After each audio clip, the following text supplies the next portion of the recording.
हेर्नु साथीहरू, हजुरहरू के गर्दै हुनुहुन्छ? हामी आज अमिलो खाँदैछौँ। आज साह्रै अमिलो खान मन लागेर बजार गएर अमिलो ल्याएर आएको।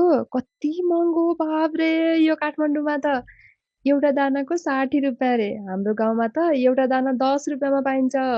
कति महँगो हो! अमिलो किनेर खान पनि नसकिने भयो अब त। अनि अमिलो किनेर ल्याएर आइयो हेर्नु। अनि घाममा बसेर 3जना बहिनीहरू मिलेर अमिलो तयार गर्दै थियौँ। अनि घरको याद आयो। घरमा त हामीले मह, दही अनि तोरीको तेल हालेर कति मिठो गराएर अमिलो खान्छौँ। अनि सबैजना मिलेर कस्तो मिठो हुन्थ्यो है। यहाँ त के गर्नु, घरबाट महहरू ल्याइएन। यहाँ अब हुने कुरा पनि भएन। कति गाह्रो। अनि जस्तो हुन्छ बनाएर खाऊँ भनेर बनाउन लाग्यौँ। अनि तयार गऱ्यौँ। कस्तो राम्रो भयो हेर्नु न साथीहरू। हेर्दै खाम खाम जस्तो। अनि साह्रै मिठो भयो। 3जना बहिनीहरू मिलेर खायौँ।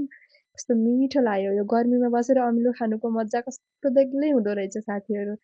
एकदम बेस्ट भयो।